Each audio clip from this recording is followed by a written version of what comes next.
Hello and welcome to episode 8 of Ivy in the Arch, a Major League Baseball podcast with an emphasis on the Chicago Cubs and St. Louis Cardinals. My name is Aaron. I'm joined by Caleb as always, and we're back after another week hiatus. We had a lot of stuff going on between school for Caleb and work for me. It just kind of got a little too hectic, but the 2 weeks, or the week that we've been gone, gave us plenty to talk about. So we've got a lot going on.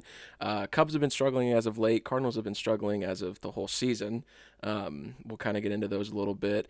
We're going to touch on our preseason predictions this episode too, and kind of revisit those and see how wrong we've been thus far, because it's been a weird start to the year. And then we're going to introduce a new segment where we do our weekly power rankings, top 5 teams. We're going to throw them out there for each of us, kind of see where we're gauging the whole league as it is. But yeah, Caleb, how are you doing, man? Despite the Cardinal struggles, man, I'm doing okay. Just adopted a dog yesterday. Yeah, I saw that little It's puppy. it's been kind of a nice distraction from this baseball season a little Yeah, bit. But yeah, I mean it's been good, man. good. Yeah, I mean it was good to see you this week on Friday. You were in town for competition, and we haven't seen each other since probably your birthday. I think was the last time when you were in town. So it's been a hot minute. Yeah, it's been a while, man. As you put it, you said it great. It was good to see you. Yeah.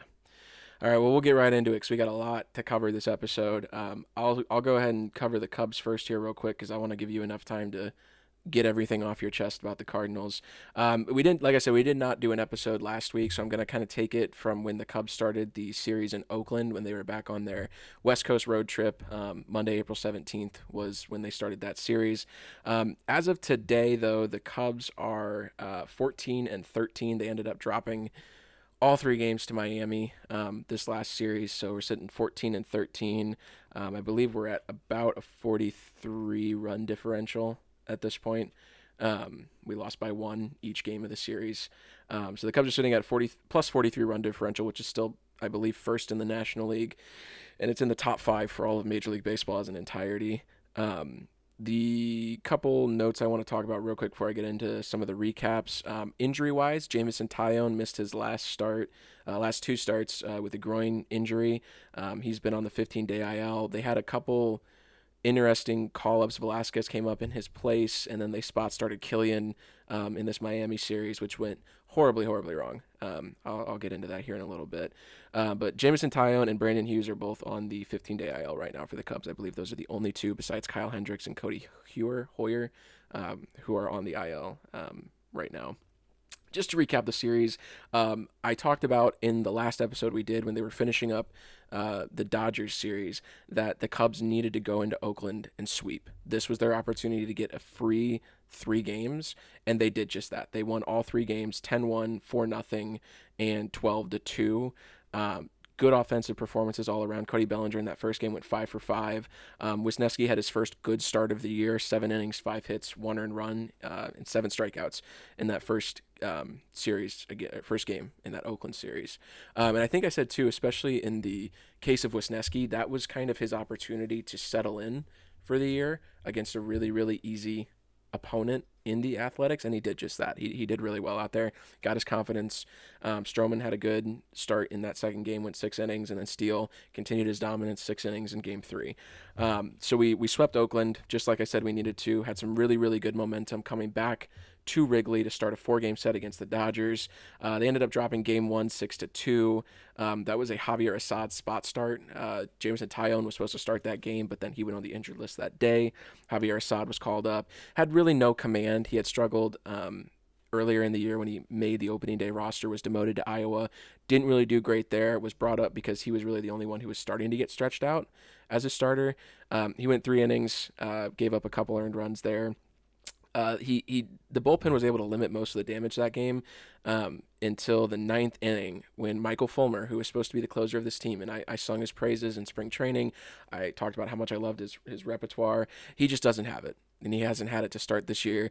He had 2 runners on, I think with 1 out, and Jason Hayward at the plate in this game. He had Hayward down 0-2, and there were runners on first and second with 1 out. Jason Hayward is a ground ball machine, shift or not. He slap hits the ball to the right side of the field, That's his type of, that's his approach at the plate.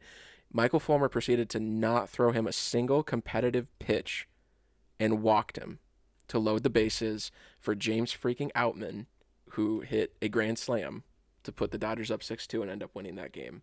So that was pretty infuriating. One, not only Fulmer not having his stuff there, but two, you cannot be up 0-2 on Jason Hayward and walk him.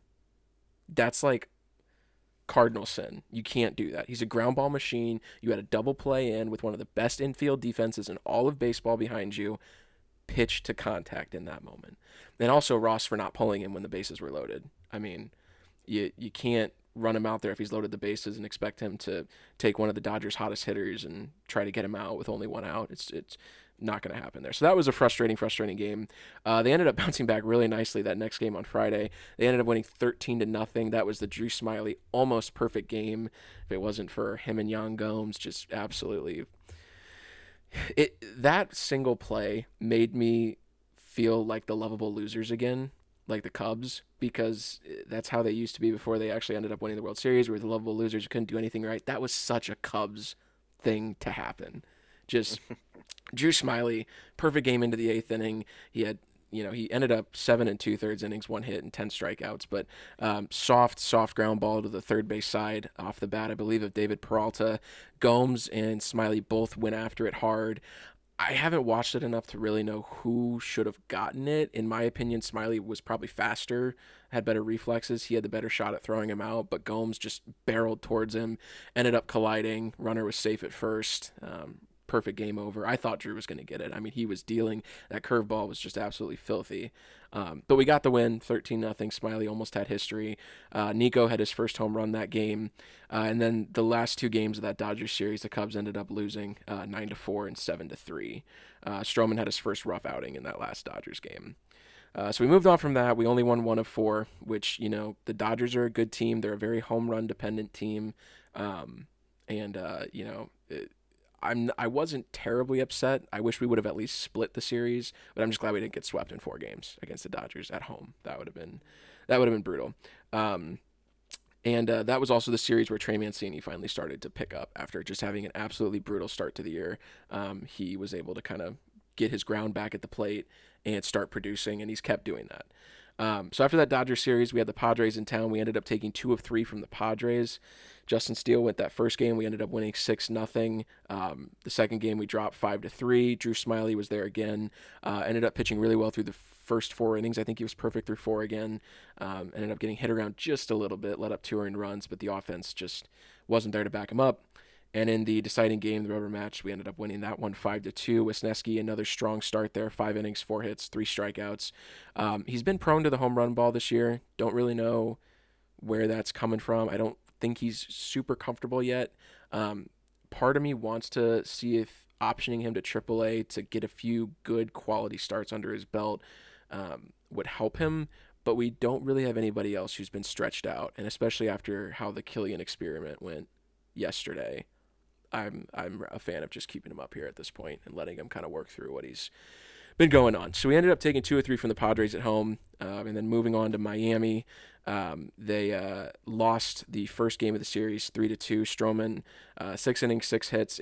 Okay performance, but no offense behind him. Rucker ended up losing that game in the 9th inning. It was 2-2. He recorded no outs and allowed the earned run there. And then yesterday, lost 7-6. Wisdom and Bellinger both hit home runs. Mancini continued to perform well. He went 2 for 4. That was the Killian spot start. Caleb Killian, for those of you who do not know, was one of the 2 players that was traded to the Cubs from the Giants in the Chris Bryant trade. The other one being Alexander Canario, who has been performing really well up until the freak injury he had this offseason. Killian had a really nice Arizona Fall League a year ago. Brought him up last year for a couple starts. No command whatsoever. Completely lost it. Spring training looked really good this year. First outing in AAA, just no command. Got shelled for I think 7 or 8 earned runs. He was the only true starter on the 40-man who had been stretched out, which is why he got the spot start. He had a 40-pitch first inning yesterday. which we didn't think he was going to be brought out for another couple. We thought that 40 pitch might have just been it, and Ross would have to play with the bullpen the rest of the game. He ended up giving the Cubs 3 1/3 innings, although he allowed 10 hits and 7 earned runs. Um, it was a weird quirk in the game yesterday too. So it was the sixth inning, and there were runners on first and second. The Cubs loaded the bases 3 times and barely got anything out of it yesterday too. But the Cubs were going to pinch hit Nick Madrigal, and then by putting Madrigal on deck, they were pinch hitting for Tucker Barnhart, who was like an 0 for 2 or 0 for 3 yesterday. They were going to pinch hit Nick Madrigal for him, which at that point you burn 2 players doing that because Nick Madrigal is not a catcher. So you're pinch hitting Nick Madrigal in Barnhart's spot, and then you have to put Gomes in to catch for him. So you're burning 2 players there. Ross puts Madrigal in the on deck circle. Skip Schumacher, the Marlins manager, comes out and pulls a reliever for a lefty. And then at that point, Ross pulls Madrigal back and puts Rios out there instead. So he just burned 3 players in the span of one instance, which I get playing the matchup game, but at that point, Yan Gomes has been hot with the bat. You got to just put Gomes if you're pinch hitting for the catcher, and Gomes has been as hot as he is. Put Gomes in there. Don't play the matchup game at that point with 1 out. And then Eric Hosmer had a base running blunder that just completely killed the rally. So ended up losing 7-6, and then they ended up losing again today as well. Looking at the score here, they ended up losing today 4-3. Another 1-run game. Just a brutal series against Miami. I will give Miami credit where credit is due. Their pitching is very, very good. I love Miami's starting rotation. Jesus Luzardo, Edward Cabrera. Even though Alcantara struggled, he's a top-tier starting pitcher. They ended up losing again 4-3 today, like I said. It was Justin Steele's day to pitch. 6 innings, 7 hits, 2 earned runs, 3 strikeouts, so not his best start of the year. Fulmer had a clean inning, which is what we needed to see out of him. And again, just no offense. No offense from the guys today. Best offensive performance, Swanson went 2 for 5. Bellinger hit another home run. He's been on a tear. So yeah, just disappointing series. Dropped the Cubs to 14-13. Yeah, that's kind of the recap of the games that's happened since we last recorded this episode. One of the big things I want to talk about too is the Cubs have a really big closer problem. They have a 9th inning problem. Now that we've determined that Michael Fulmer cannot handle 9th inning roles as of right now, they've been flip-flopping guys. It's been Boxberger, it's been Merriweather, it's been Alzolay every couple times. I'm kind of sick of the carousel of 9th inning guys that the Cubs keep trying every year, whether it's Aroldis Chapman in 2016 or Wade Davis in 2017 and 2018 or Craig Kimbrell or, whoever else they want to spot, David Robertson last year, whoever they can just sign and throw in that role until the trade deadline. I'm kind of over it. I'm kind of over not knowing who our closer is going to be year to year. You get teams like the Dodgers had Kenley Jansen for that long. Mark Melancon was a staple in the Giants bullpen for a long time. Teams who have guaranteed closers, Jordan Romano of the Blue Jays, they tend to do better. Edwin Diaz of the Mets. So I really wish that the Cubs would either pick one of the guys that's in their bullpen now and stick with them in the 9th inning, because David Ross is very Joe Madden-esque with his pitcher usage. He's not very consistent. And so it's frustrating knowing that there are guys who can handle high leverage situations and not seeing them get their chance. My personal pick out of everybody who's there, and I think I've screamed this already. I've screamed it on Twitter. I think I've said it on here. I think Albert Alzolay needs to be the closer. 2.70 ERA in 13 inning pitch this year. His baseball savant page, he's in the top 80 percentiles of most of the categories. He has good velocity. He averages 95, 96 on his 4-seam and sinker. He's got a 6-pitch mix, so kind of like Michael Fulmer, he can deceive hitters if he needs to. But if Alzolay is not going to be in a multi-inning role, and I don't think we've seen him pitch more than 2 innings in a stretch at any point this year, he needs to be the 9th inning guy. I think he's dominant in there. I think he would thrive in that role. And it's somebody that David Ross trusts already because he's put him in other spots. So I think he needs to be that guy in the 9th inning. If the Cubs, you can't keep losing these 1-run games. The Cubs could easily have 2 or 3 more wins right now in the season if we just had a closer who was effective at their job. with that being said, I'll give another option here. I think if Alzolay is not the answer and the Cubs want a long-term solution at the closer position, right-handed reliever from the San Francisco Giants, Camilo Doval. He's only 25, under team control until 2028, so he'd be a really expensive trade piece. But the Giants aren't competing anytime soon. They failed to land a marquee free agent this offseason. They're staring down the barrel of the Dodgers, who are the favorites to land Shohei Ohtani next year. They're staring down the barrel of the Padres, who are just a money printing machine and will sign guys at a whim just because they want to. And they're staring down the barrel of the Arizona Diamondbacks, who have surprised a lot of people this year and are an up and coming team in the NL West. So I don't think they're competing anytime soon. They're kind of in a weird position. They could do a retool rebuild, but they also just extended Logan Webb, and it's kind of hard to justify that extension if you're not going to try and compete. So I don't actually think the Giants would be willing to deal Duvall, but he's a stud. Last year, he had 27 saves and 30 chances, a 2.53 ERA, 80 strikeouts in 67 innings. He'd be super costly, like I said, and I think here's my trade proposal for him. And I don't know if I'm, insane thinking this or if this is way off from what it would be, but how about Chris Morel straight up for Duvall? Around the same time of team control, Cubs can plug and play their guys at third base. And, Morel, he's currently hitting really, really well in AAA. The Giants could use a solid position player like him, and they can find another reliever out there. They don't need a dominant closer when they're not actively competing. It's not cheap. If you want to get a guy with 5+ years of team control, it's, the Cubs have the prospects to do it. I just think they would probably prefer to do a 1-for-1 or a 2-for-1 swap even. So I would put out there Christopher Morel for Camilo Doval, because that solves the Cubs closer position for the next 4 or 5 years, guaranteed at team control levels. And if not that, this is my kind of other wild card pick out there. I think Liam Hendricks is a good target. Interesting money-wise, though. He's coming back from cancer chemotherapy. He is owed $12 million for the remainder of this year, and he has a $15 million club option that automatically vests if he's traded.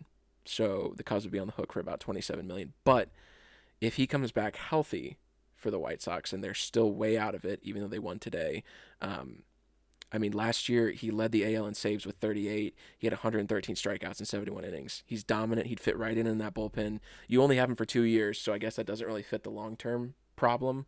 But if the Cubs are going to compete in the next 2 years, he might be the guy that you want to target.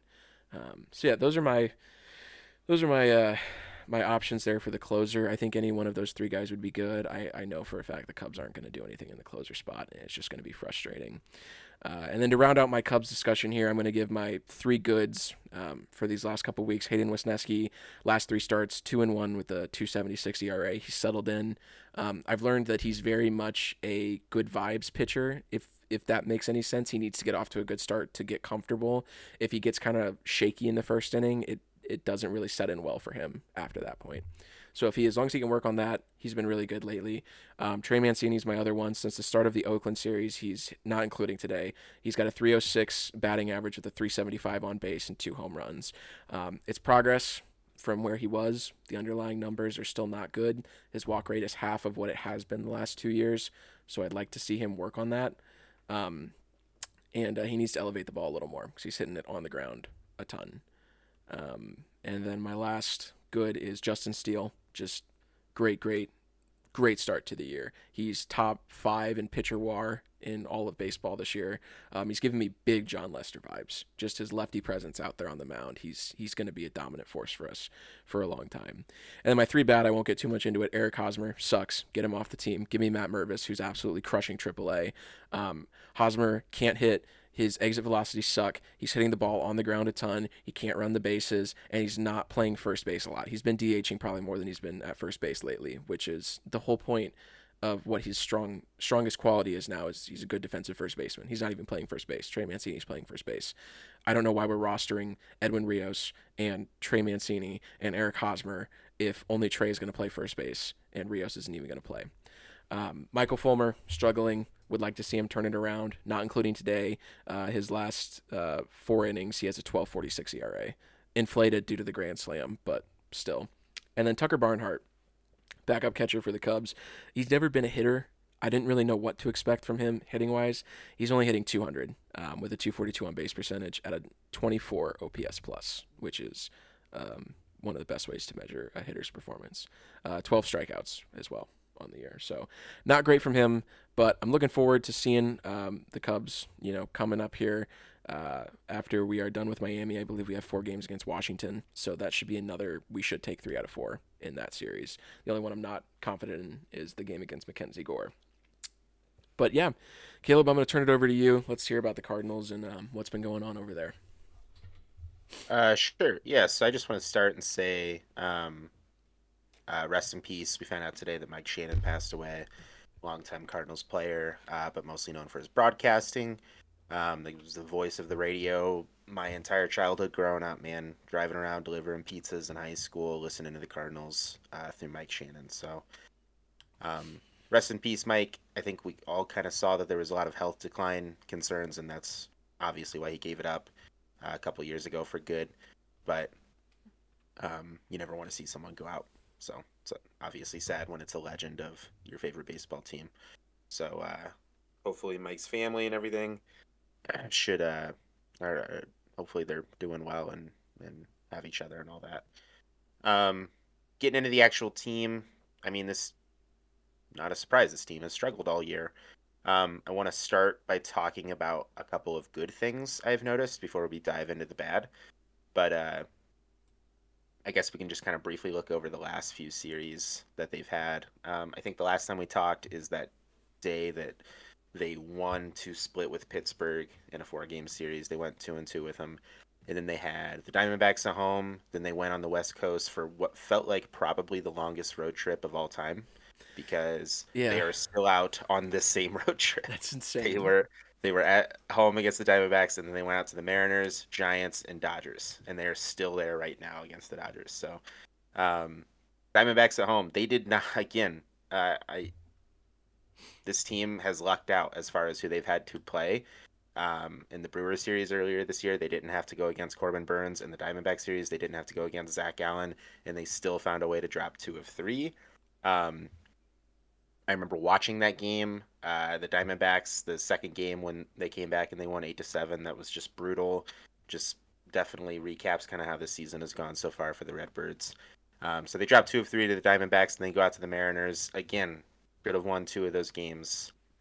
They did win one, and you'll notice this is a common trend with this team. They are losing the first 2 to 3 games of a series, depending on if it's a 3 or 4 game series, and then they will win the last game. They've only been swept once this year, and that was by Atlanta at the beginning of the year.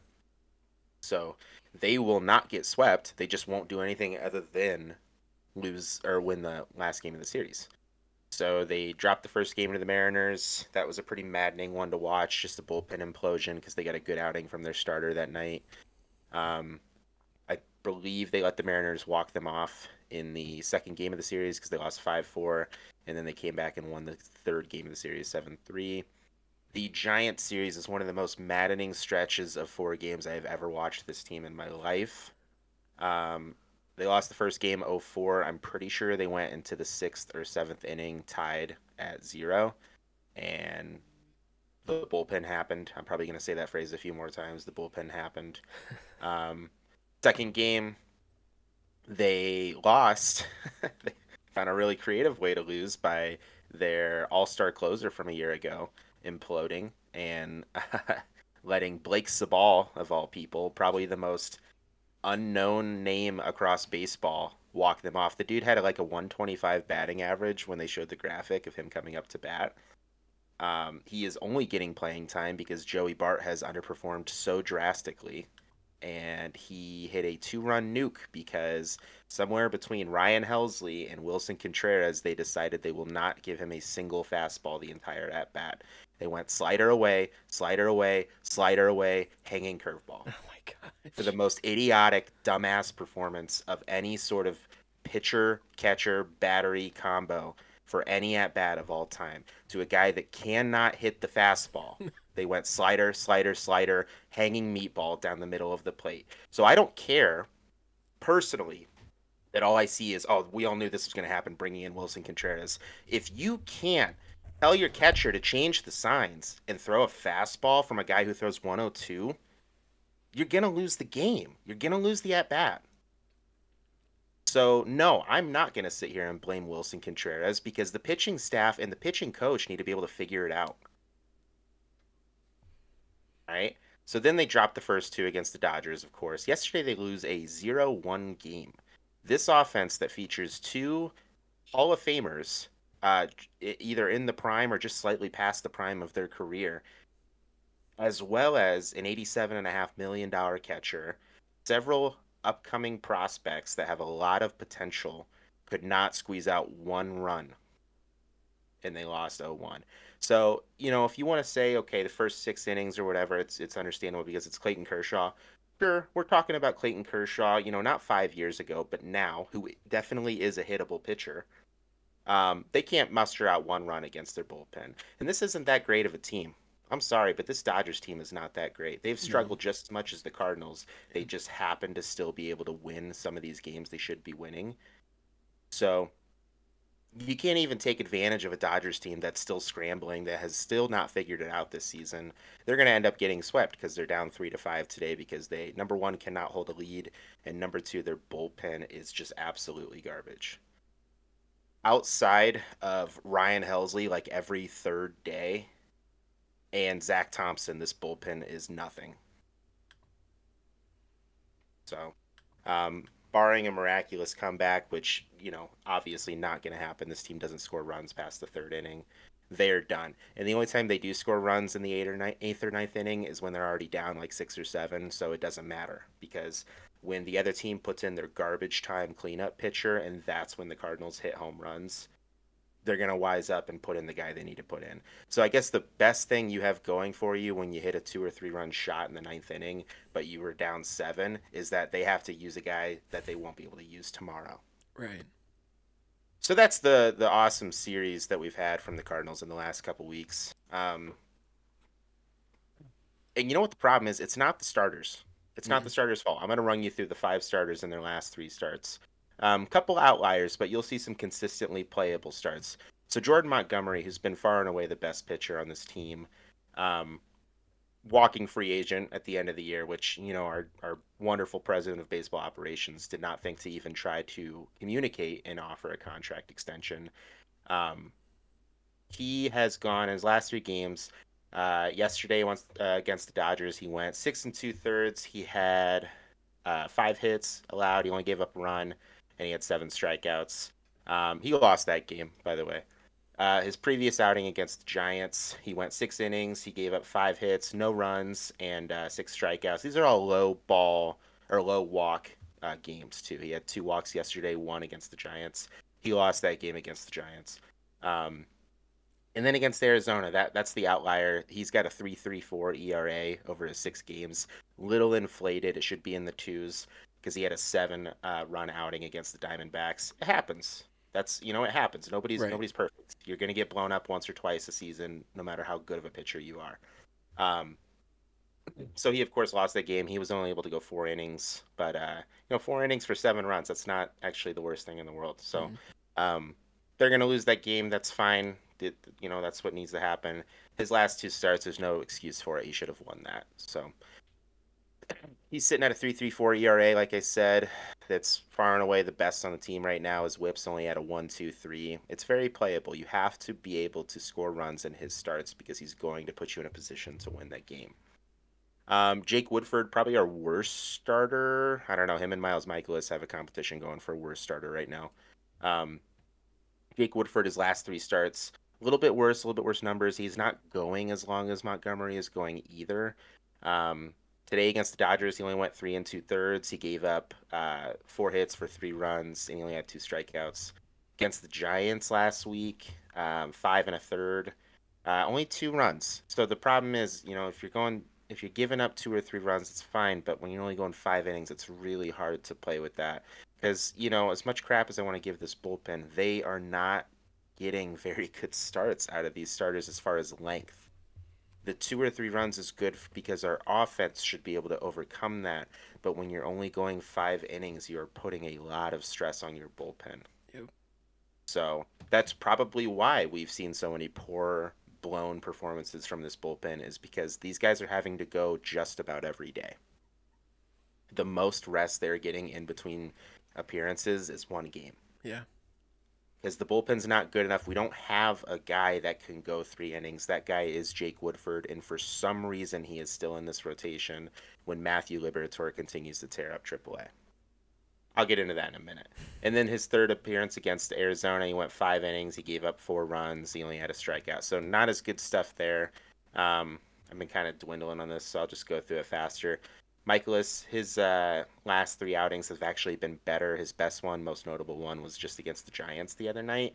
He went 6 1/3, gave up no runs, and he had 6 strikeouts. That's probably what you should do to this San Francisco Giants team. I don't, I'm not going to give him an award for that, but that's probably what you should be doing against that team. And then he was serviceable against Seattle, 5 1/3 with 3 runs, and he got blown up against. No, he did not. I'm sorry, that was the hit line. 5 2/3 against Pittsburgh. He only gave up 2 runs, so he has been better. He has.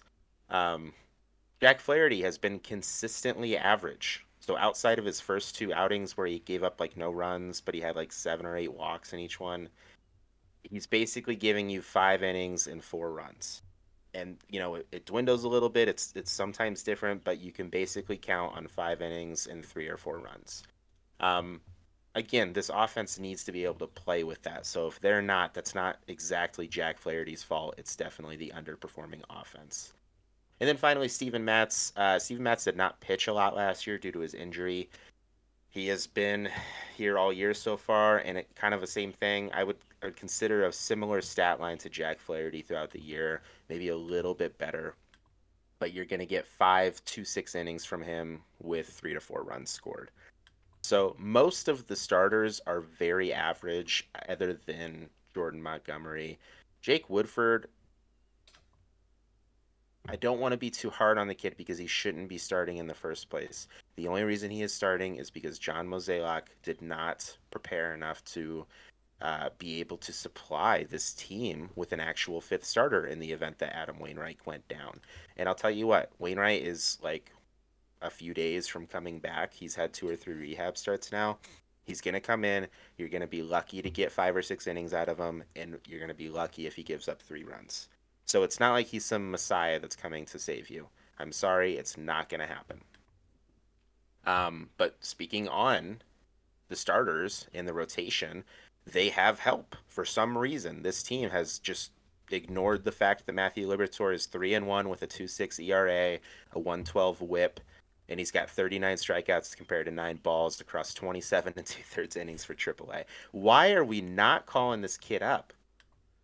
If he comes up and he's no better than Jack Flaherty or Steven Matz, then what's it matter? Right. He's not going to be any worse than that. But if anything, he might just be better. There's something to be said about teams having not much tape on these guys who have been in AAA for a lot of time. This team needs a spark. They are like 3 games away from full-blown panic, probably firing Ali Marmol stage. Now, is firing Marmol going to do anything? No, but sometimes you need that spark. Look at the Phillies last year. Yep. Joe Girardi did nothing to hold back the Phillies last year. He didn't. They just were underperforming through the first month of the season. Same with Joe Madden in the Angels. I mean, he was doing nothing to hold them back. The Same Angels with was Joe just the Madden. Angels. And then, I mean, Phil Nevin over there with the Angels didn't really do them much better. So it wasn't Madden's fault. They just needed a It's scapegoat. it's rarely the manager's fault. One of the few times I can think of it is, okay, so who was it Tony La Russa. Andy? Yes, LaRussa. I was thinking Padres, Fernando Tatis's first year, Andy first like Green, full year. Andy Green. I was gonna current say Cubs bench Pence. That's not coach. right. Andy Green. Okay, there's a reason he's a bench coach. Andy Green, I will never forget that you have Tatis coming out. He did a really cool thing in a ball game, and his manager went around in interviews after the game and just publicly trashed on him. Yeah. That's embarrassing Yep. as a franchise. Yep. This guy is a generational talent.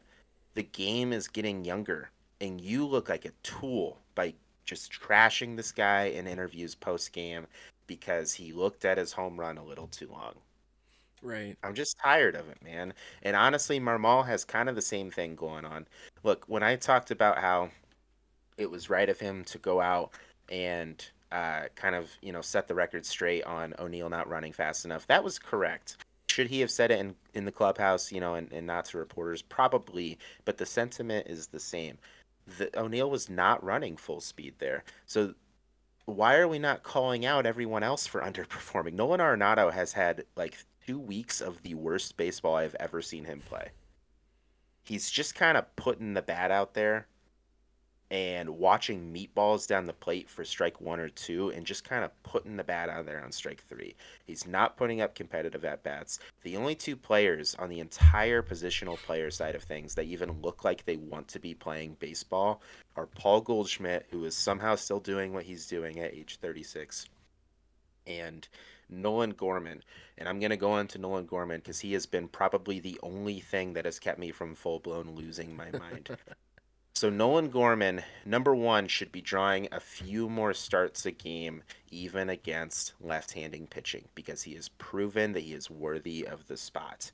I am so tired of watching Alec Burleson get undeserved at bats and Taylor Motter, who is somehow still on this team, get undeserving at bats over Nolan Gorman, who carries a 279 batting average, a 370 on base percentage. He's slugging 547 and he has a 917 OPS.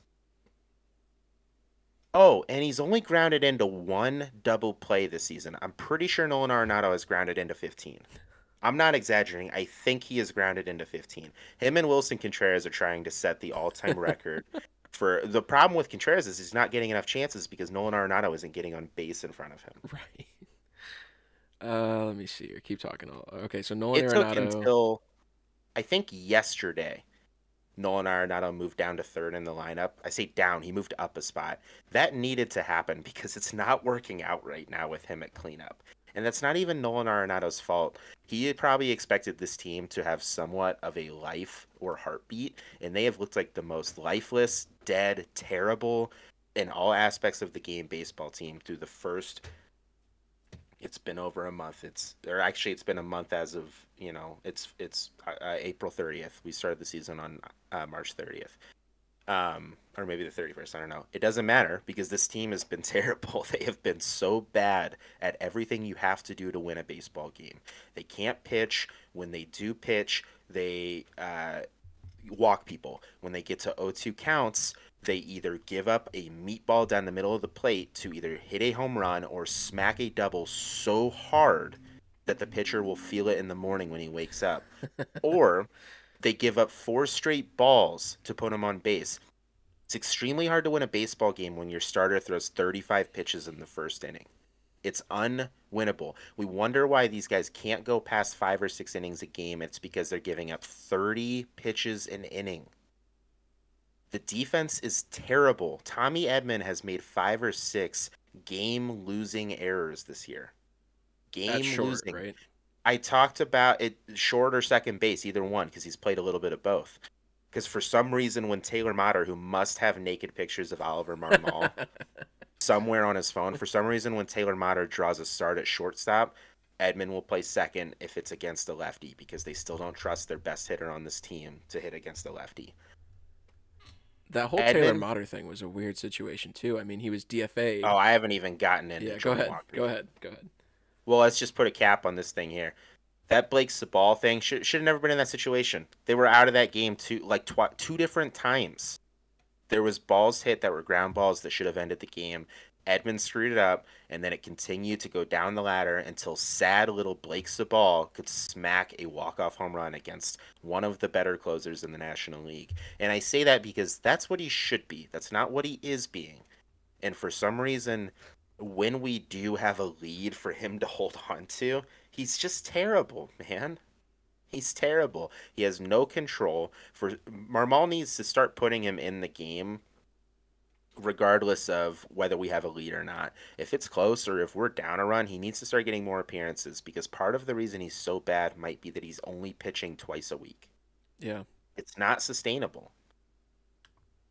So anyway, I talked about Burleson. I don't know why Alec Burleson continues to get starts. Dude's batting 224. He's got a 280 on base percentage. It's probably his most impressive stat. He's slugging 421. Okay, cool. but he has a 702 OPS, and the guy's defense is terrible. He's negative point .1 WAR right now. So if Alec Burleson isn't hitting well, we all know Tyler O'Neill isn't hitting well. Dylan Carlson at least plays a competent center field, and Lars Nootbaar hasn't played enough to even correctly judge him, but he's looked okay. I will give him an okay. Not even OKAY, just literally the letters okay. I will give to Lars Nootbaar. If those four guys aren't getting it done, why did we send Jordan Walker to AAA? The kid who had the tied freaking Billy Williams or whatever, whoever the whoever the guy was that he tied his longest on base streak to or hit streak to start a season. Okay, you know what? He had like a bad 3 or 4 games, and then he didn't play the first 2 games of the Giants series, and then he was sent down for Taylor Motter, who's not an outfielder. He doesn't play outfield. The only outfielder I would have even remotely been okay with is Juan Yepes, because whenever Juan Yepes joins this team, he hits. He hits and he hits and he hits. He hits the ball. Okay, and you know what? If he doesn't hit and you got a runner on third and less than 2 outs, he will get that run home.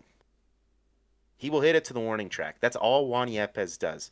So if Juan Yepes isn't getting playing time because all of your outfielders have been so remarkably good, that's fine. But the fact that they have all been terrible and Walker was the best of the bunch because of his bat, what are we doing, man? I understand Walker can't DH. There's no spot for him to DH because Gorman has to DH because he's terrible at second base. But there's just no reason. The only thing that would make sense is if John Mozeliak is trying to showcase one of these outfielders for a trade. But we're not good enough to be doing that. We need to be playing to win games right now. We are in a rough stretch, but guess what? Amidst that rough stretch, we're facing a really just average Dodgers team, a terrible Giants team, a not, you know, horrific. I mean, Pirates got the second best record in baseball and we split with them. You have to be playing to win games. You can't just give up because it's the Giants and Dodgers. And that's kind of what it felt like has been happening the last 2 days. This team has had its worst start in over 50 years. The 1970, it's either the 72 or 73 Cardinals, which either way would put it at 50 years, had the worst start. They started 5-19. This team has had the second worst start to them to start the season. That's not okay, man. This team has the prospects to get out of this funk because they can make a trade. Okay. And if you're going to talk about not making a trade, how did we not sign any one of the available aces last year? All right. Right. If you want to make a statement about Verlander and him, starting on the IL, that's fine. But like Rodon was out there. And even 2 years ago, we could have gotten Scherzer. Like, this isn't. I can't put this all on the players because the front office just screwed this team. They put them in the absolute worst position to succeed. They came out and they were so overconfident and they said payroll's going up. And they, by a technicality, they raised payroll by like $200,000 compared to last year. So they need a big trade. At the same time, they somehow need to blow something up. I think Tyler O'Neill, the experiment is over. If he goes and he kicks your ass with another team, I'm sorry for the language. If he does it for another team, that's fine. It's not happening here. So you need to get him out of here. Carlson is like super short rope right now, man, because he's not getting it done either. Walker needs to play every day. He's proven he can. He goes down in AAA in his first at bat, he hits a homer. He can't be there. He's too good to be there right now. So also we need to figure out some way to get Matthew Liberatore up here. I think the easiest solution is to apologize to Jake Woodford for forcing him to start when he's not a starter and to have him going back to be a 3 or 4 inning guy because that's where he best is served. The fact that he cannot pitch out of the 5th inning is pretty clear about what his limits are. Oh, long story short, bring up Libby. We'll do our best to try to forgive you for whatever happened with Jordan Walker, but get Jordan Walker back up here. Okay? And I don't know, man. I don't have much of an answer for why Nolan Arenado can't hit a baseball anymore and why Tommy Edman can't play defense anymore. That's not things that you can really fix a whole lot, I guess. I But I think if you guys don't come back against the Dodgers here today, you really do need to blow it up because Jason Hayward has walked twice and doubled. He has seen one, two, three, four, five, six total strikes in three at bats. They don't know how to play, man. They don't know how to play baseball. They don't Is know how to pitch. They don't know how to play defense. They don't know how to hit. Oh, I'm sorry, they do know how to hit. I think this team, this isn't a metric that's measured, but this team has to lead the league in either walks or hits with no outs, and then they have to lead the league in left on base. I have never seen a team unable to get a runner in from second and third with no or one outs as bad as this team can. Here's an interesting pitch sequence. So the first at bat Hayward had today, I believe Woodford is pitching today for the Cardinals. It was a strike looking right down the heart of the plate. He fouled another one off that was middle, and then two straight curveballs to, I believe, if we're looking at a left-handed batter, it was the outside corner. So right outside corner. He held them both off. They were close pitches. Probably could have been called either way. And then so he went sinker, sinker, curve, curve, and then put a fastball middle, and he barreled it for a double. And for Jason Hayward, I mean, I understand throwing competitive pitches, like I said earlier, but like you got to throw another off speed there. You can't barrel back a fastball in the same spot where he saw the other two go because he knows what he's looking for at that point.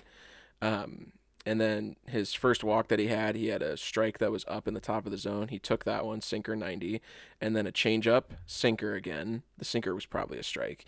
Changeup was way outside, so 2-1. Another strike looking curveball down the middle of the plate, and then a sweeper, which was outside or inside, and then a sinker outside. So just couldn't get him there. His last walk that he had was curve for a ball, four seam for a ball, four seam for a ball, four seam for a strike, four seam for a ball. So not really competitive pitches there. Just looking by the heat maps at this point. Um, but yeah, I mean Hayward's been a frustrating. Blake Sabal came out after the game where he walked it off and said, "I watched the previous at bat and they didn't throw one, or sorry, they only threw off speed pitches. So I sat and waited for a curveball." That's embarrassing, man. If the other team can recognize that within an at bat and Yeah, beat you because of that, something's got to change. If yeah, we can't trust Wilson Contreras to call pitches and to call a game, then something needs to change because he's not going anywhere. nope, And I mean, he's 2 for 3 today. I yeah. don't want him to go anywhere, but he can't be calling that kind of game. Mm-mm. That's got to be Dusty Blake's problem to fix, or it has to be on the pitchers. And this is one of the most veteran staffs in all of baseball.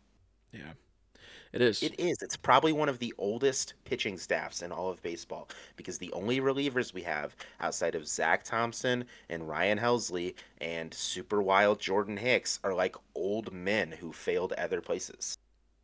That's our bullpen.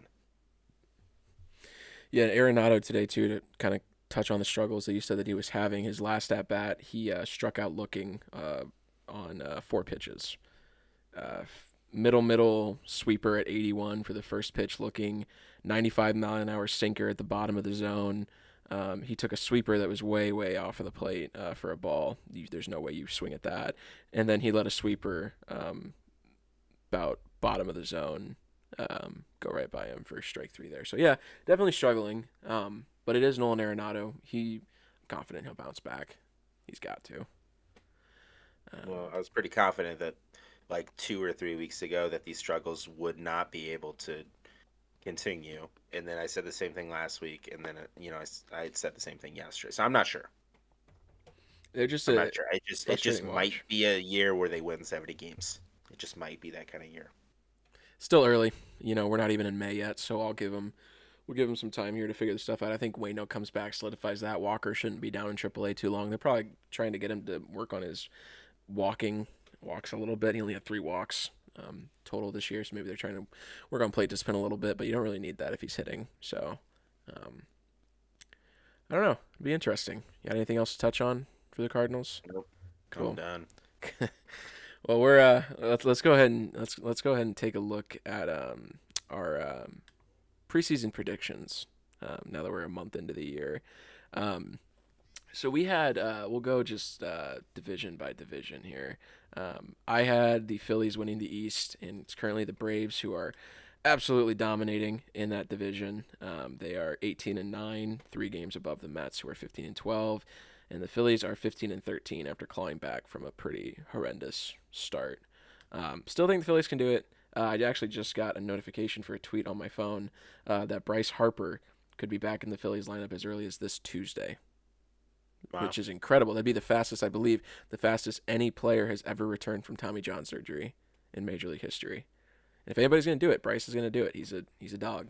I'll give him that. No kidding. Yeah. But yeah, so Phillies. I had Phillies in the East, clawing it back. Cardinals, I think we both had in the Central. We obviously know how that's going. Padres in the West, and they're kind of scuffling, 14 and 14 with a negative 15 run differential. You had the Padres in the West too, right?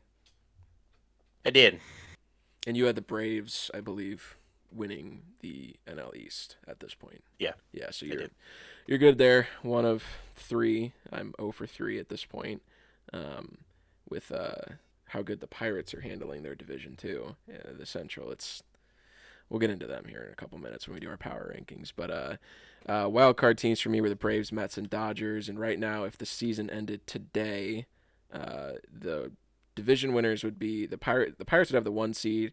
Atlanta would have the 2 seed. The Diamondbacks have the 3 seed, and then it would be Milwaukee for the first wild card. The Mets and Dodgers for the last 2 wild card spots. So kind of close there. Um, yeah, it's been interesting. The award picks in the National League too are kind of where I'm really off on at least 2 of them. I think I'm 2 for 4 to this point. I had the MVP as Juan Soto, and he scuffled pretty hard. It's been interesting seeing his dynamic from the Nationals to the Padres. He's not hitting. His batting average is 200 or below. He's walking a ton, which is what Juan Soto does, but he's not hitting. Um, Somebody on my Twitter feed the other day was questioning whether or not, if he were to be a free agent at the end of this year, if he'd get 400 million. And I don't think so. I don't think you give him that just based on his age. But he hasn't hit well, and I feel like to get that kind of money, you need to be the all-around player. Juan Soto can be that player. He just hasn't been that player. Yeah. So he's nowhere close to NL MVP. I think Ronald Acuna is probably one of the top guys in the National League right now. And then Sandy Alcantara was my Cy Young pick. Struggled. Been struggling. ERA's in the 5. Weird. Super weird. The 2 guys I was going to go with were either him or Justin Verlander. And Verlander hasn't thrown a pitch this season while he's rehabbing, and Alcantara's got an ERA in the 5s. So I don't know what's going to happen there. But I think NL Rookie of the Year, Corbin Carroll, is probably up there right now. And then my comeback player of the year was Bellinger. And he's been on an absolute tear lately. So I don't think there's any other National League player who's in that comeback category that's overperforming right now. What about you? What did you have for those spots? Um, my MVP picks, Shohei, always his pitching's been great so far, so there's always a chance. Nolan for the NL just hasn't looked great so far. I mean, it's a long season, Right. but his numbers are pretty average right now. Cy Young, I went Dylan Cease and Zach Gallen. Gallen, I know, has been good. I haven't really checked in on Dylan Cease, to be honest with you. He's been okay. He's been the White Sox best pitcher, obviously. It's not that hard to be the White Sox best pitcher. I believe he did get shelled his last start out, but I'll pull up his stats here while you go. I actually wonder if another month of this for the White Sox, if he's someone who potentially could be on the block. Dylan Cease is 2-1. I won't count wins and losses. They're my least favorite stat to look at. He's got a 4.15 ERA in 6 starts, 30 innings. He's walked 15 batters, struck out 37, but allowed 14 earned runs up to this point. Do you know when he's a free agent? He is under team control until I believe this is his second. Okay, so he's ARB eligible next year, and then free agent 2026. So he's got 3 more years of team control. Wow. Bring your number 1 prospects if you want to trade. Jordan Walker for Cease. He's good. I wouldn't do it after what I've seen from Walker. Yeah, I wouldn't either. Just and that's not Cease is gonna regress to the I've heard this before, positive regression. Right. He's going to have his numbers kind of fall back to where they should be. Uh, Gallon though, Gallon's been great, so Yep. I feel pretty confident with that still. Him and Steele kind of been running it in the NL a little bit. Yeah, they have. Steele's been really good. I don't think he's Cy Young material. I don't think a pitcher. I think the team that you're playing on also matters a little bit. Granted, Alcantara won it on the Marlins, but he was so dominant that you couldn't not give it to him. Steele has a shot if he keeps it up. Gallon would be one that I would look at. But the other one too that I think you and I both let fly under our radar was Spencer Strider of the Atlanta Braves. He had a perfect game going the other night. Um, Justin Steele, I believe, has a better WAR than he does right now, but Strider is 180 ERA and 30 innings pitched. He's got 49 strikeouts and only 11 walks, so he's definitely up there too. Yeah, and then rookies of the year, Gunnar Henderson and Jordan Walker. It's gonna be tough for Jordan, man. He's got to come back soon, and he's gonna have to kind of hit. It's not gonna take 12-game hitting streaks, but he's gonna have to hit as consistently as he did in those first 12 games, um, for Yeah, him to beat out uh, some of the kids, not just Corbin Carroll. I just feel like there's been a couple other pretty notable rookies throughout the NL this year. right. Gunnar Henderson, actually, he was both of our picks for Rookie of the Year. He's struggling, batting average wise. He's hitting. His slash line is 200, 364 on base, 329 slug, OPS plus of 97, 28 strikeouts to 17 walks in 22 games played. So he's been okay, just not Yeah. what you need him to be. Yeah. I mean, I don't think my playoff picks were that crazy. Astros, Guardians, Blue Jays to win the AL. Wild card is Yankees, Mariners, Twins. Mariners have been underperforming a little bit. Everybody else is pretty. Cleveland's a little bit under 500, a couple games, I think, but um, everyone else is pretty standard. I think. I know Texas started off strong. I feel like what's their last 10? 5-5. So I think Texas will probably regress to a 500 team. Sorry, Texas. I don't think it's the year. Minnesota's leading the division. They're 7-12. Yankees bottom of the East, but that's a very good division. It's a Nobody very, is very under good 500. division. The Red Sox are a lot better than I thought they would be, and that's not saying I think much.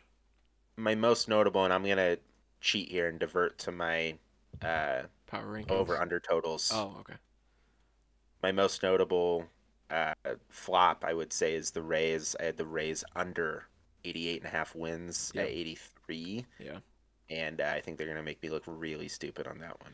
Yeah, I feel like it's easy to underestimate the Rays because you don't know what you're getting from them. I guess when I do this next year, I need to really take a better look at the pitching. I need to take a better look at the rookies because that's how the Brewers got off to a really good start. But I really underestimated the Rays pitching and their offense. Randy Rosarena's been on fire. Isaac Paredes, Yandy Diaz, Wander Franco. I mean, they've got guys in there, and they're without Tyler Glasnow right now in that rotation. It's Yeah, crazy, absolutely crazy. The one team that has really surprised me, granted, I think it's probably also partially injury prone too. Seattle Mariners are 12-16. They're 4-11 against teams that are over 500 when they only have a +1 run differential. Granted, they did lose Robbie Ray for the whole season, which is a huge blow to that rotation. You've still got Luis Castillo, Marco Gonzalez, who isn't great, Logan Gilbert, who's been really good, and then George Kirby. Colton Wong isn't hitting. Tommy La Stella isn't hitting. I mean, there's Jared Kelnick's breakout is finally happening, which is good for them, but they're going to need a lot more to be able to compete in that West, especially with the way that the Rangers are performing too. Which is probably a good segue into the last topic of our podcast today is our team power rankings. I say we go 5-1, and Caleb, I will let you go first. Who is your number 5 team in your power rankings? yeah. Here, let me get to it. Number 5, I got Arizona. Okay. I I think just, I'll do a brief thing, I guess. They just look good. Kids have been playing well. Del Marte has had a pretty good season so far, I believe, and that was important, I think, to them being successful this year. yeah, yeah. Arizona's good. My only concern with them, they're kind of floundering as of late. They're 5-5 in their last 10, and they only have a +5 run differential. Their expected win loss is 15-14 instead of 16-13. So algorithm doesn't favor them. They're definitely good, but the division isn't playing out well right now. So kudos to them for Yeah. taking advantage of the first month and trying to win ball games. My number 5 team, the Diamondbacks are not actually in my top 10 or for top 5. My number 5 team is the Milwaukee Brewers. I cannot stand the Brewers. We all know this, but I will give credit where credit is due. They have had a good start, mostly because of their rookies, mostly because of their pitching.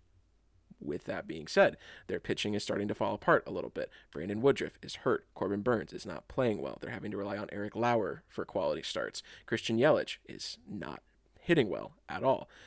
The Brewers are 18-9 as of today. I'm not including the games they've played today because I did these notes beforehand. They're 18-9 with a plus 31 run differential. They're 12-6 against teams that are over 500. William Contreras, who we talked about in one of the first episodes we did when the Brewers somehow managed to sneak their way into that Sean Murphy trade and land a really promising young backstop, is absolutely raking and rates as actually one of the best defensive catchers by framing and runs saved in all of baseball. And he's never been a good defensive catcher. So all of a sudden he goes to Milwaukee and learns how to catch. It's infuriating. Burns has been really bad. Like I said, the rotation's had questions. And in the last couple of their series, they've dropped 2 of 3 to both Detroit and Boston. I'm not high on this team. I still think they're going to fall apart. And it's just interesting the way the division has played out thus far with the Pirates at the top and the Cardinals not playing well. It's way more open than I thought it was going to be, which is extremely frustrating why the Cubs will not promote Matt Mervis or Christopher Morel when these games are winnable and we have such a chance to really make a run in this division before things get serious. That being aside, I have the Brewers as my number 5. I'll snake back. My number 4 is the Atlanta Braves. The Atlanta Braves are 18-9. I'll go ahead and see if they won today. I don't know if they played today or not. Anyways, as of this episode, they're 18-9, plus 43 run differential. They're only 7-7 at home, but they're 11-2 on the road. So they've been going out and playing. Ronald Acuna is hitting in pure MVP form. Rest of their lineup's kind of mediocre. I don't think anybody else is hitting really above 280 there. The rotation has been absolutely incredible. Their pitching has been really, really good. Max Fried, Spencer Strider, Charlie Morton, Bryce Elder, who was kind of hit or miss last year, has came back really well. I like the Braves. I still think deep down in my heart, I think the Phillies can make a run, but the Braves are just dominating right now. Plus 43 run differential. Their expected win-loss is exactly where they should be. I have them at my number 4 spot. Cool. I got Baltimore, my number 4 spot. They're 8-2 in their last 10. Got a plus 25 run differential. I just think that, the kids are here to play. They've done a really good job so far. And atop probably the best division in baseball. Them or the NL East are definitely the 2 best divisions in baseball. I've just been really impressed by what Baltimore's been able to do so far. So shout out to them. They're my number 4. Snaking back, my number 3 is your number 4, so I'll keep it brief. But Atlanta is my number 3. Same things you were saying. They are 5-5 in their last 10, but their great start has allowed them to maintain first in that division. So, yeah, the Braves are a well-oiled machine. There's really no debating that. And Baltimore has been playing better as of late. Their rotation was one of the worst in all of baseball with the Athletics and one other team up there too. But their team ERA is currently sitting at 4.26. So even though their rotation may be struggling, their bullpen's been really good. They're not in my top 5, but they are definitely up there. Number 3 for me, I've got the Texas Rangers, who I did not think they were going to be good at all this year. I thought they were guaranteed 4th in division. They still may be.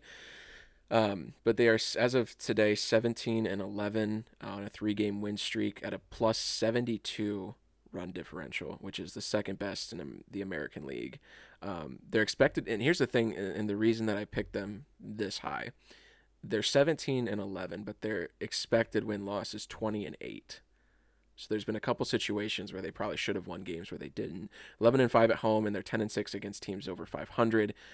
Rotation's been good. Corey Seager's been out for a while, so this team is performing well without him. I can't wait to see what they do when they get him back. And kind of like the NL Central, the AL West is kind of a hodgepodge right now with a team that you didn't really expect up at the top, and the powerhouse not really where they should be yet. So I've got Texas in my number 3. I like what I see out of them. Number 2, Pittsburgh Pirates. if you had told me that at the end of the first month of baseball that the Pittsburgh Pirates would not only be first in the National League but actually have the best record in the National League by 2 games and the best run differential, I I wouldn't have looked at that bet for a second. The Pirates are 20-9. They ended up losing today to the Nationals, but they have a plus 48 run differential. They're 6-3 against teams that are over 500. Their rotation of a bunch of hodgepodge of guys have just been really, really good for some reason. Andrew McCutchen coming back is hitting really well. Carlos Santana is hitting well. They don't even have O'Neal Cruz. Like they're playing this well. Brian Hayes is playing well. They've got these just random players, and I can't understand why they are 20-9. I don't get it. I really don't. Kudos to them. They're fun to watch and enjoy it while you're up there because the Brewers, the Cubs, or the Cardinals will be coming for you sooner than you realize, Pittsburgh. But kudos, number 2 in my power rankings.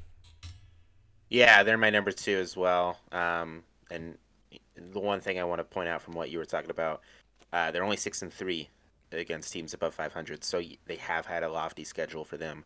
But that's not their fault. You need to play the schedule you're given, and more importantly, you need to beat the teams you need to beat. So the fact that they have nearly 20 games against teams under 500, and they have a 20-9 record, they did pretty well. So Pittsburgh's look good. We did see them for 4 games earlier this season. I don't think they have the best rotation in baseball, which is something that I saw on Twitter. But they have starters that can get you through a serviceable outing, and they have a lineup that is good enough to score 4 or 5 runs a game, and that will win you a ball game. Yeah. If you have a balanced baseball team, 5 runs should win you a ball game. The crazy thing too is the Won't Pirates. always, but it should. Yeah, the crazy thing too is the Pirates are not a home run heavy team. I mean, their leader is Jack Sawinski, whoever the heck that is, at 6. Carlos Santana has only 2. They're not hitting a lot of home runs, so it's Yeah. crazy. A lot of their guys are hitting. I mean, 281 for Carlos Santana, 294 batting average for their second baseman Mark Mathias. Who is that? Rodolfo Castro, their shortstop, is hitting 286. Connor Joe is hitting 289 with a 393 on base percentage and a 163 OPS plus. What? Connor Joe is number 1. He's a Rockies legend. Yeah. He absolutely punishes the Cardinals. And no matter what uniform he's wearing, he punishes the Cardinals. So Jack Sawinski, this outfielder, he's only 24, a 413 on base percentage and a 188 OPS plus. And then Jason DeLay, a 28-year-old catcher who only has 47 plate appearances, is hitting 390 with an OPS plus of 184. Like, who are these players? Like, where are they coming from? I don't understand. It's like the Texas Rangers are doing well, but they have notable players on their team. The Brewers are doing well-ish, and they have notable players on their team. Like, the Pirates are just like Pirates are living a fever dream right now. Good for them. Good for If I Pirates had fans. to pick, unfortunately, if I had to pick one team out of my top 5, I know we haven't gotten to 1 yet, but if I had to pick one team out of my top 5 to fall apart, it would be Pittsburgh. I And just don't think that's, it's sustainable. it's not sustainable. That's kind of the biggest thing. All right, I got a feeling our ones are the same. Yep. Down in Tampa. Yep. They've just been remarkable what they've done. 6 losses through a whole month. It's right there. It's a 793 winning percentage. It's been extremely good. Any other thoughts on Tampa? Tampa, again, I'm done underestimating Tampa. It's so hard because the AL East is such a good division. It really is that I want to believe in them, but then I also want to believe that the Yankees are going to be a powerhouse, and I want to believe that the Blue Jays are going to be a powerhouse, and I want to believe that the Orioles are going to capitalize on last year. So it's hard to pick them. But the Rays are just an all-around good team. Their rotation without Tyler Glasnow, Shane McClanahan is pitching like the ace that he is with a 2.12 ERA. Drew Rossman 3.33. Zach Eflin a 3 ERA. They ended up losing Jeffrey Springs for the year with Tommy John surgery. Their bullpen's been incredible. 3 guys with a sub-1 ERA. Pete Fairbanks, their closer, no earned runs yet through 7 innings. Garrett Clevenger, .84 ERA through 10 innings. Colin Poche, 0.96 through 9 1/3 innings. Pitching has been really, really good. Wander Franco is breaking out. Not that he wasn't last year, but he's hitting 300 with an OPS plus of 158. Every single hitter. I'm looking here. Out of all the players who have taken an at bat for the Tampa Bay Rays this year with a minimum of like I think 20 is the least amount that they've taken. I won't even count him because he's not up right now. Let me look here. 35 seems like the fewest at bats any player has taken. There are only 2 guys out of the 13, 2 out of 13 with an OPS plus under 100. I'm just going to go down. Their catcher, OPS plus of 139, Christian Bethancourt. Yandy Diaz, the first baseman, 187. Brandon Lowe, the second baseman, 147. Wander Franco, 158. Isaac Paredes, 124. Randy Arozarena, 182. Manny Margot has an 86. Josh Lowe, a 198. Harold Ramirez, who the Cubs had last year in spring training and traded to the Rays for like nobody, which was just weird decision, has a 192 OPS plus and 5 home runs. This team, I mean, the OPS plus speaks enough.